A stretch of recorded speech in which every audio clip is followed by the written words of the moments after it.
선수금 규모가 처음으로 10조 원을 돌파했다고 하는데요. 들어본 그런 상위 5개 업체들이 전체 시장 규모의 75%를 가지고 있어서 상조시장 정말 성장세 가파릅니다. 덩달아서 빠르게 성장하는 상황입니다.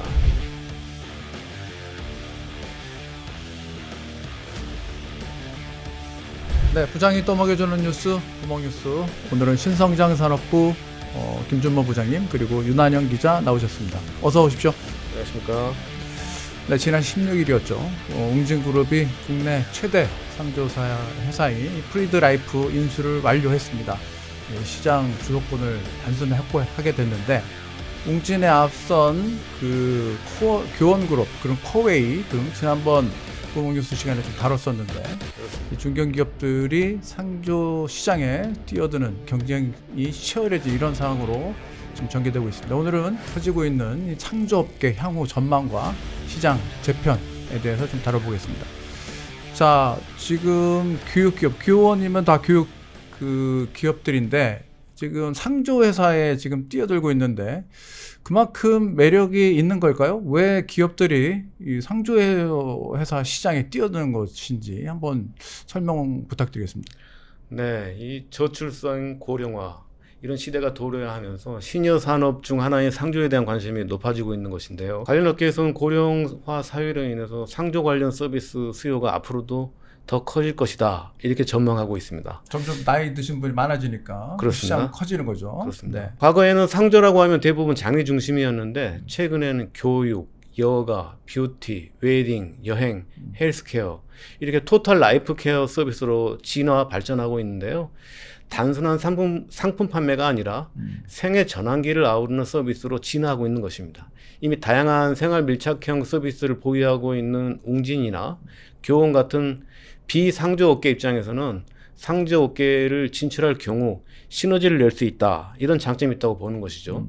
특히 상조는 다른 산업과 달리 선불식 결제 방식이기 때문에 안정적 현금 흐름을 확보할 수 있다라는 것도 기업들 입장에서는 매력적이다 할 수 있겠습니다. 앞으로 이 서비스를 사용하기 위한 돈을 미리 지불한다. 이런 그렇죠. 뜻이 되겠습니다. 그런 거죠. 네. 자, 그렇다면 유 기자, 그 국내 상조업계 규모가 어떤가요?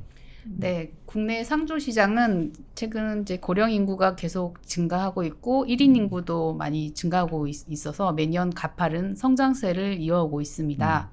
지난해 말 기준으로 보면은 상조업계 선수금 규모가 처음으로 10조 원을 돌파했다고 하는데요. 엄청나네요. 네. 네. 이 선수금이라는 것은 좀 생소할 수 있는데 상조회사가 서비스를 제공하는 대가로 고객들한테 미리 이렇게 받아두는 대금입니다. 이게 사실 상조업계에서는 시장 규모랑 업체 순위 같은 거를 판단할 수 있는 그런 기준이 되고 있는 것이죠. 누가 더 많이 선수금을 가지고 있느냐가 그게 그 회사의 규모가 되겠죠. 규모가 그렇습니다. 안정성도 담보가 되고. 네. 매달 뭐 매출 이런 기준과는 좀 매출로 기준으로 하는 다른 업체들과는 좀 다른 상황인 거고요.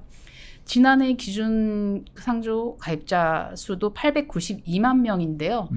이게 2015년하고 비교를 해보면 그때 당시 404만 명이었으니까 2배 정도 늘었습니다. 10년 사이에 엄청 늘었습니다. 네.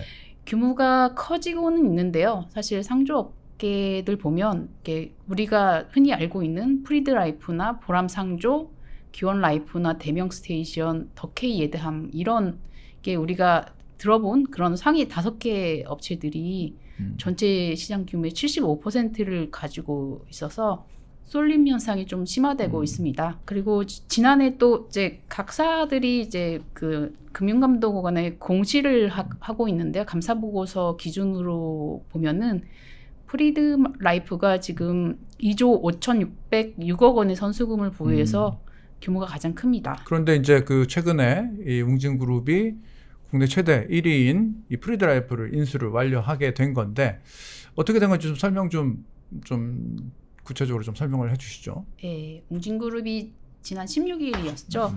프리드라이프 인수 거래를 최종 완료하면서 이날부터 프리드라이프가 웅진이 정식 계열사가 됐습니다. 8,830억 원을 들여서 프리드라이프를 인수를 했고요. 지금 현재 지분을 99.7%를 확보하게 됐습니다. 거의 뭐 전량 확보했네요. 네. 웅진이 이제 프리드 라이프를 손에 넣으면서 바로 단숨에 업계 1위로 뛰어 올랐는데요. 지난해 3월 기준 프리드 라이프 선수금이 2조 3천억 원에 달합니다. 이건 공정위 발표고요. 단일 법인 기준으로 2인 기원 라이프가 선수금 규모가 한 1조 3,260억 원가량인데 그거보다도 9천억 가량 정도 많은 규모니까 사실 엄청 차이가 많이 나는 거죠. 1, 2 격차가 좀 크네요. 네. 지난해 또 말 기준으로 자체 이제 발표한 거 보면은 2조 5,600억 원까지 불어났습니다. 웅진 같은 경우는 기존에 주력 사업, 교육, 출판 이런 쪽에서 성장 정체를 겪고 있습니다. 아무래도 뭐 고령 아이들 덜 낳고 이러다 보니까 네. 그런 쪽 이게 저출생 이런 문제도 있고 하다 보니 이런 부분에 성장을 부침을 좀 겪고 있는데요. 상조업 같은 경우는 반대로 오히려 고령화 시대일수록 더 안정적이고 지속적인 수요가 기대되는 시장입니다. 또 뭐 앞서도 설명을 했지만 매년 이게 선수금을 쌓기 때문에 이게 이제 고정적이고 안정적인 현금 확보 차원에서도 매우 기업 입장에서 매우 좋은 것이고요. 그리고 또 이제 웅진의 경우에 토탈 라이프 플랫폼을 표방하고 있는데 기존에 이제 웅진 계열사가 보유한 교육이라든가 IT, 여가, 뷰티, 헬스케어 이런 거와 또 연계를 통해서 시너지 효과도 낼 수 있습니다. 이를 통해서 또 이제 기존에 갖고 있지 않았던 그 이제 토탈 라이프 케어 기업으로서 이제 이미지를 전환할 수 있는 효과도 누릴 수 있습니다. 이제 이번 인수를 계기로 실제 웅진에서도 교육이나 여가, 금융, 헬스케어, 요양, 뭐 장례 같은 생애 주기 전반에 필요한 서비스를 제공하겠다고 이미 공표를 했습니다. 앞으로 이제 인수를 했으니까 사명도 웅진 프리드 라이프로 변경을 앞두고 있습니다. 이제 본격적으로 프리드 네. 라이프를 좀 전면에 내세워서 토탈 헬스케어뿐만 아니라 토탈 솔루션을 제공하는 그런 업체로 탈바꿈하겠다. 뭐 이런 포부를 좀 웅진이 좀 내세우는 것 같습니다. 자, 이 가운데 좀 김 부장님, 그 렌탈 업계 1위인 코웨이 여기하고도 좀 경쟁이 좀 치열해질 것 같습니다. 지난번에 콘텐츠 다뤘지 않습니까? 네, 그렇습니다. 지난 시간에 코웨이의 상조 진출 소개해드린 바가 네. 있는데요. 이미 상당 부분 진행 중인 상황입니다. 이미 작년 10월에 이미 코웨이 라이프 솔루션이라는 법인을 설립해가지고 준비 작업에 들어갔고 당초 계획은 올 상반기 중에 이 서비스를 론칭하겠다라는 게 목표였는데요. 마무리 작업 들어가고 있는 것으로 알고 있습니다. 이제 시기가 확정된 거, 공식 론칭 시기가 확정된 건 아니지만 이 세워지는 이 회사 코웨이 라이프 솔루션은 코웨이가 100% 지분을 출자한 자회사이고 초기 자본이 108억 원 정도 규모인 것으로 알려져 있습니다. 이게 서비스 본격 론칭을 앞두고 상당 부분 이제 진행하고는 부분이 있는데 지금 시범 운영하는 서비스도 이미 나와 있습니다. 네. 이게 렌탈과 상조 결합 상품인 코웨이 라이프 599, 코웨이 라이프 499 이런 정도 서비스들을 내고 있는데 기본 개념이 기존 장례 서비스를 넘어서 실버 세대 생애 주기 전반을 케어하는 상품과 서비스를 내놓겠다. 이런 게 코웨이의 포부입니다.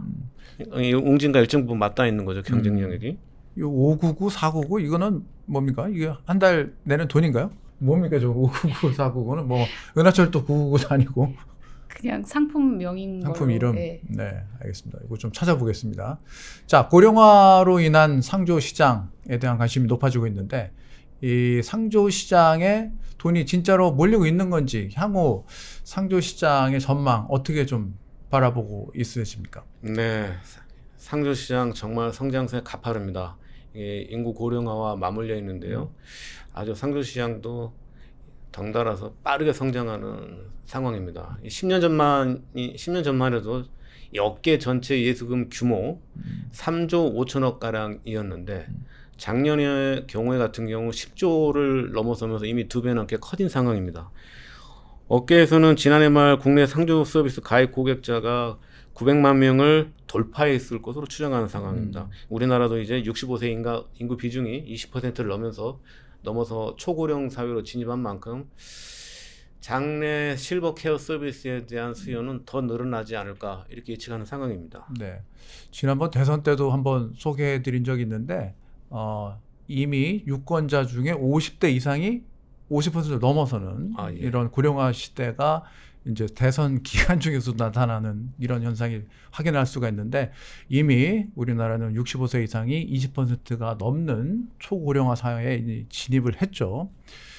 자, 유 기자, 그 최근에는 이렇게 보듯이 이 상조 서비스, 장려 서비스만 하는 게 아니라 뭐 교육, 여행, 뭐 심지어 뭐 어학연수 이런 것까지 제공하는 다양한 서비스를 하는 상품이 늘어나고 있다는데 좀 이 부분 설명해 주시죠. 네, 최근에는 그 기존 장례 서비스만 하는 게 아니라 다양한 라이프 케어 서비스를 제공하는 그 업체들의 움직임이 커지고 있습니다. 상조 시장에서는 고객이 납부한 상조 상품 선수금을 통해서 장례 대신에 여행이나 교육, 웨딩 등 다른 서비스를 이용할 수 있는 전환 서비스라고 하죠. 그 상품이 대세로 자리 잡고 있습니다. 실제 보면 교환과 대면 같은 경우에는 가정 결합 상품으로 몸집을 키워왔는데요.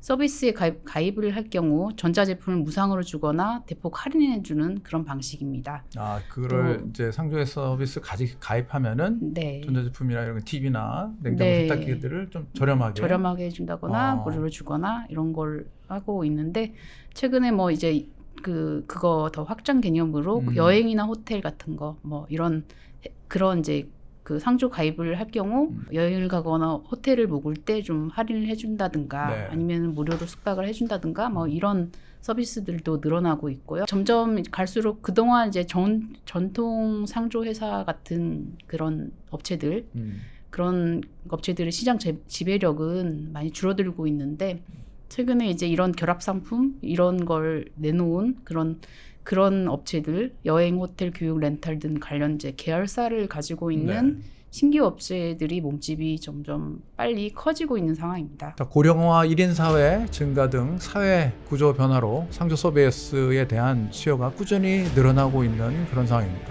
상조 대신에 여행이나 교육 등 다른 서비스를 이용할 수 있는 전환 상품이 이제 대세로 지금 자리를 잡고 있는데 기존 전통 상조 회사들이 점점 철자리를 잃어가는 그런 변화가 일어나고 있습니다.